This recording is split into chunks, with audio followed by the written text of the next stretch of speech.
So one of the things that has been a little bit of a stumbling block in passing HB 544 in New Hampshire, which if you need a refresher course would effectively mirror Trump's executive order banning critical race theory, but doing it on a state level by banning it in state agencies and in state contractors. Anyone essentially who is providing goods or services to the state would not be able to do critical race theory training under HB 544. And one of the stumbling blocks is this. Well, Carlin, this sort of thing, it just doesn't happen in New Hampshire. It just doesn't happen here. It may happen other places. It does not happen here, and that is wrong. That is wrong. That's one of the reasons that this bill is so important in the first place, is that this is happening everywhere. Everywhere. In every state. In almost every school. In almost every major institution in the country, and if it's not there yet, I promise you, it will be there before too long. It is happening everywhere, and if you think it can't happen in your state or your city or your town or wherever you are, no matter how red your district is, I'm sorry, you're wrong. And I'm going to present evidence right now that it is happening in New Hampshire. Manchester schools mandate anti-whiteness training for employees. The Manchester School District is essentially the largest, I believe, school district in the state of New Hampshire, and it is happening there. So we're going to read this article and we're going to talk about what I think it means. But listen, folks, I just want to do a quick plug. I know I haven't done this in a little while.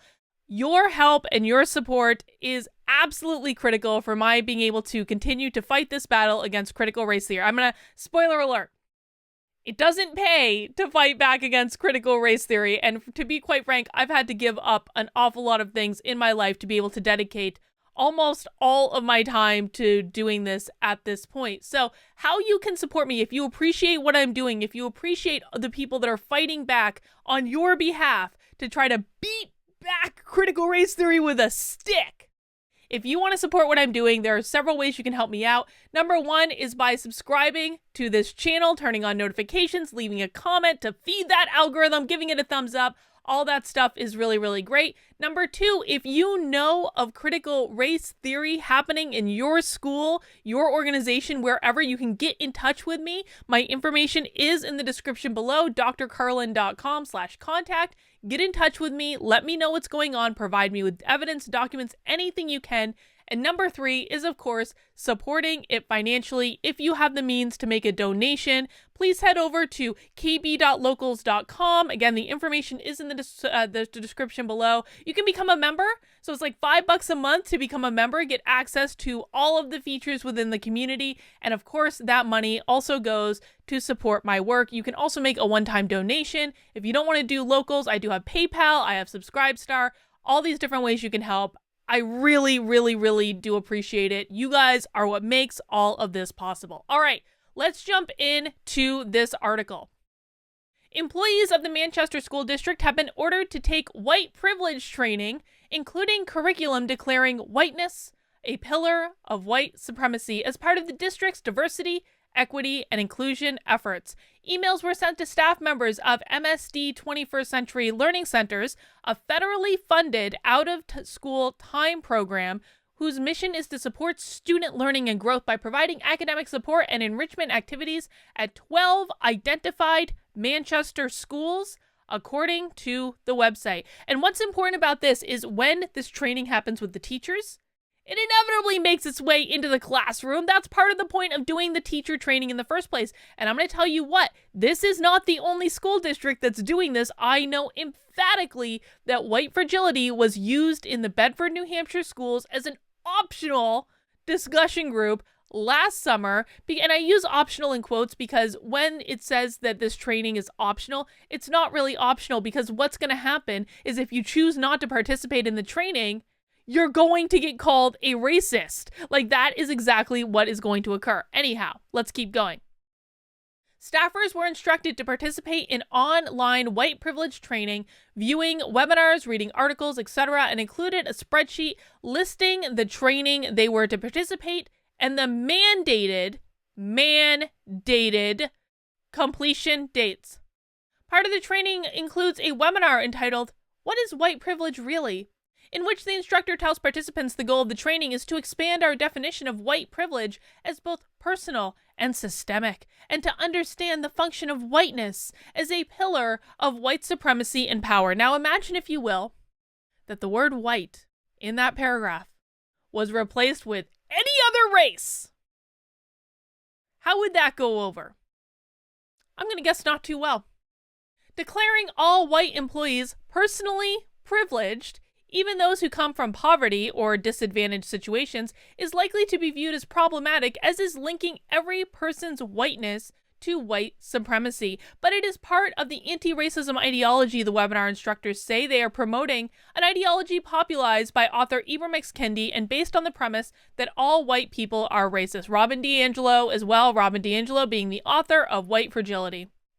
Additional MSD training materials included a paper from a Wellesley professor who declared that all men and white women are oppressors, and that meritocracy, the idea that you have a job or accomplishments that you've earned through work or talent, is a myth. As we also know, based on installations that were done in the Smithsonian over the summer, which were removed at some point to their credit, but they also said that meritocracy is an idea of white supremacy, that only white people believe in meritocracy, and if we are forcing meritocracy on all non-white people, well, we are just being these crazy white supremacists.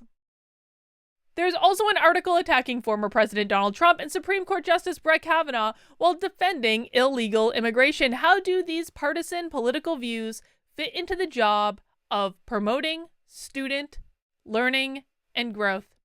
Manchester School District spokesperson Andrew Toland acknowledged to the New Hampshire Journal that an email regarding the white privilege training was in fact sent to employees. However, he disputed the characterization as mandatory. Now remember, what did I say about that white fragility training that was done in the Bedford schools?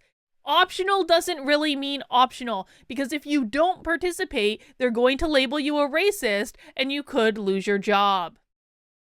The training that was sent to the 21st Century Learning Center's staff on March 1st, 2021 was part of a digital training session that had previously been made available to all Manchester School District staff, Toland said. This particular training is not mandatory for any employee, and it has been classified by the 21st Century staff that this was not intended to be mandatory, or clarified to the 21st Century staff.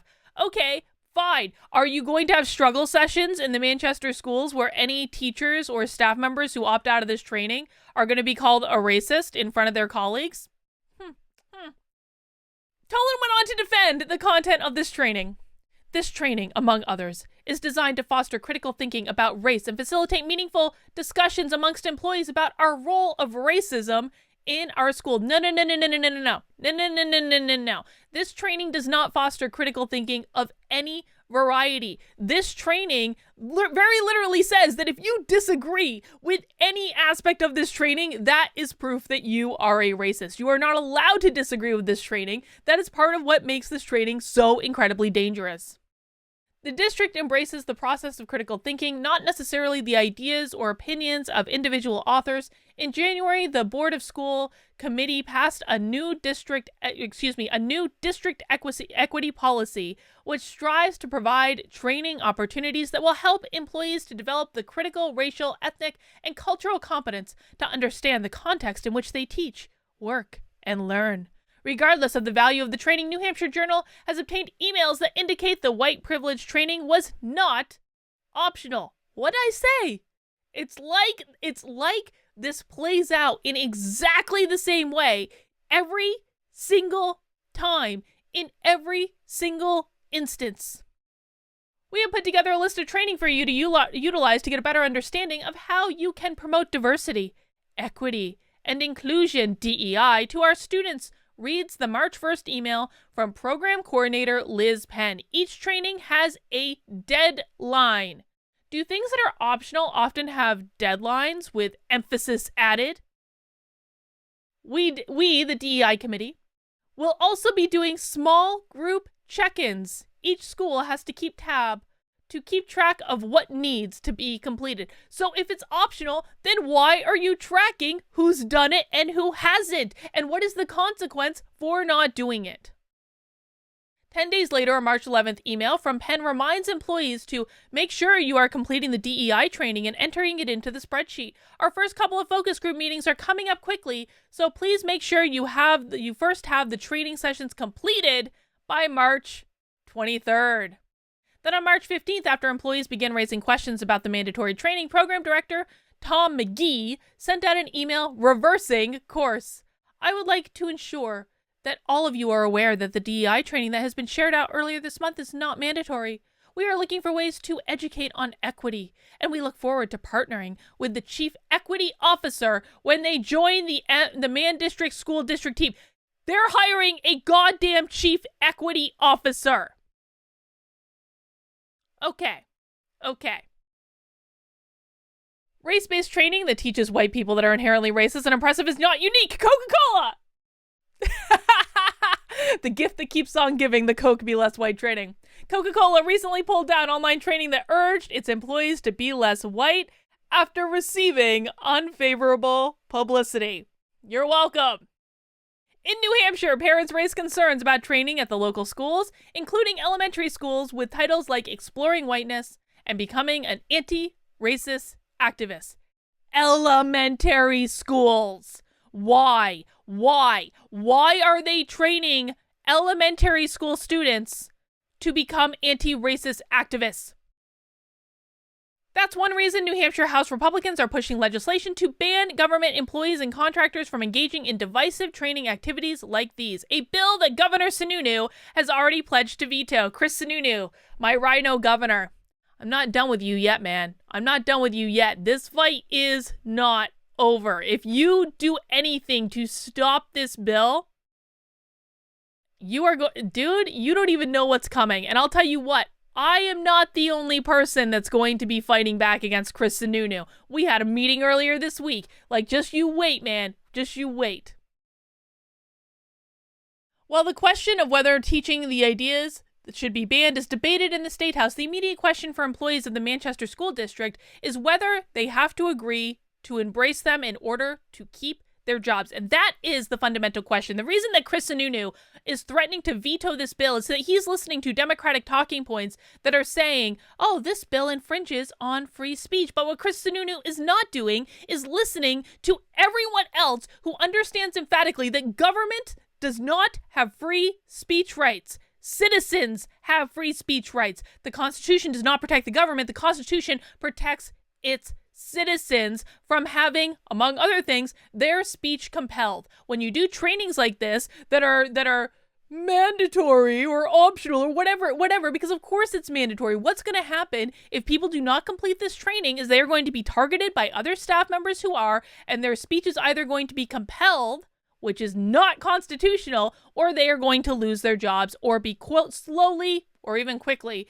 pushed out of the organization. So this bill, HB 544, it is about protecting the First Amendment liberties that the citizens of the state of New Hampshire have. Compelled speech, what happens in these trainings when the state uses state money to force citizens to say certain words, that is unconstitutional. So Chris Sununu can take his free speech argument and frankly shove it because it doesn't hold water. The Democrats tried 3 separate arguments to try to turn people against this bill. The first thing they said, this bill is racist. Well, they overused that term, and when everything is racist, nothing is racist, so that didn't stick. The second thing they tried was, this bill is transphobic. This bill doesn't even mention trans people in it. So that didn't stick. What stuck, though, was the Democratic talking point of, this bill inhibits free speech. And that is what Chris Sununu is listening to, and that is why he's threatening to veto this bill, because he's listening to the Democrats instead of the people in his own party. And he's also wrong. He's also wrong. Just flat wrong. Because compelled speech is unconstitutional, and that is exactly what this bill is trying to prevent. So, we're going to see what happens, man. We're going to see what happens. If this bill fails in New Hampshire, it will be Chris Sununu's fault. And then I will dedicate every fiber of my being, all of my time, all of my energy to making sure that Chris Sununu never, ever, ever gets that Senate seat. that he is looking for in 2022, because it's the worst kept secret in New Hampshire that Chris Sununu is going to run against Maggie Hassan for that Senate seat in 2022. And if I have anything to say about it, if he gets in the way of this bill, he will never get that seat. I would rather Maggie Hassan go back to the United States Senate. You know why? Maggie Hassan might be a Democrat, but at least she's a Democrat out in the open. Chris Sununu is like a secret Democrat that's colluding with the Democrats, that's listening to the Democrats, but doing it while calling himself a Republican. I would much rather deal with a Democrat that actually owns who they are, so I know where they stand, rather than a Republican who is a secret Democrat in disguise, doing everything they can to work against Republicans and actually support the Democrats. So a Democrat out in the open is much better than a secret Democrat, so far as I'm concerned. And if Chris Sununu gets in the way of this bill, I will dedicate everything I have to making sure he never gets anywhere close to the United States Senate. And Chris, that is a promise. That is a promise. I know, dude, that you didn't anticipate having a former Democrat on this side that knows how to fight like a Democrat. But if you get in the way of this bill, you ain't never getting that Senate seat, dude. Not going to happen. Not in this lifetime. All right. That's all I've got for right now. I'll see you soon.